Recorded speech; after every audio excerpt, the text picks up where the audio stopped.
அருளாசீர் ஊடக நண்பர்களே, இன்று நாம் தூய கன்னி மரியாவின் அமல உற்பவ பெருவிழாவை கொண்டாடி மகிழ்கின்றோம். பாரதியின் காலத்தில் குள்ளசாமி என்கின்ற ஒரு சித்தர் வாழ்ந்து வந்தார். பாரதிக்கு இந்த குள்ளசாமி மீது மிகவும் மதிப்பும் மரியாதையும் இருந்தது. காரணம், அவர் எந்த ஒரு தவறை கண்டாலும் அதை நேருக்கு நேர் அந்த மனிதருக்கு முன்னால் சுட்டி காட்டி விடுவார். இந்த ஒரு குணம் அவருக்கு பிடித்திருந்தது. ஆனால் அவருடைய அதிசயத்திற்கும் ஆச்சரியத்திற்கும் ஒரு நாள் இந்த குள்ளசாமி என்கின்ற சித்தர் தன்னுடைய முதுகின் மீது குப்பைகள் நிறைந்த பழைய கந்தையில் நிறைந்த ஒரு மூட்டையை சுமந்து வருவதை அவர் பார்க்கின்றார்.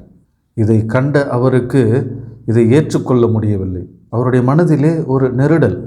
மதிப்பும் மரியாதை மிக்க இந்த ஒரு பெரிய மனிதர் ஏன் ஒரு பிச்சைக்காரனை போல் ஒரு மூட்டையை சுமந்து வருகின்றார் என்று அவர் தன்னுடைய மனதுக்குள்ளே சிந்தித்து கொண்டிருந்த அவர் உடனே அவரிடத்தில் சென்று, எதற்காக நீங்கள் இப்படி செய்கின்றீர்கள் என்று கேட்டதற்கு அவரோ, நானோ வெளியில்தான் குப்பைகளை அழுக்கை சுமந்து அலைகின்றேன், ஆனால் மக்களோ உள்ளுக்குள் அழுக்கையும் குப்பையையும் சுமந்து அலைகின்றார்கள்.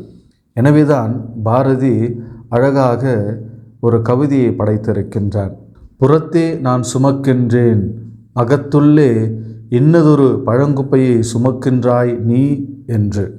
வெளியில் ஆடம்பரமாக அழகாக காட்சி கொடுக்கின்ற இந்த மனிதர்களாகிய நாம் உட்புறத்திலே பாவக்கரைகளை நாம் சுமந்து ஒவ்வொரு நாளும் வாழ்ந்து கொண்டிருக்கின்றோம். கருவிலிருந்து பாவக்கரையின்றி பாதுகாக்கப்பட்டு இந்த உலகிலே கொண்டு வரப்பட்டு தன்னுடைய வாழ்நாள் முழுவதும் அந்த தூய்மையை பாதுகாத்த அன்னை மரியாளை போல நாமும் தூய்மையாக இருப்போம். புறத்தில் மட்டுமில்லை, அகத்திலும்.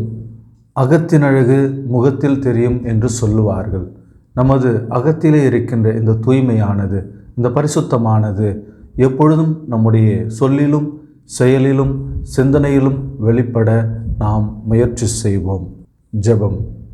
ஆண்டவரே, என்னுடைய புற தூய்மை மட்டுமல்ல, அகத்தூய்மை அதைவிட அதிக முக்கியத்துவம் பெற்றது என்பதை உணர்ந்து அந்த தூய்மையை பாதுகாக்கின்ற முயற்சியிலே ஒவ்வொரு நாளும் ஈடுபட வரம் தாரும்.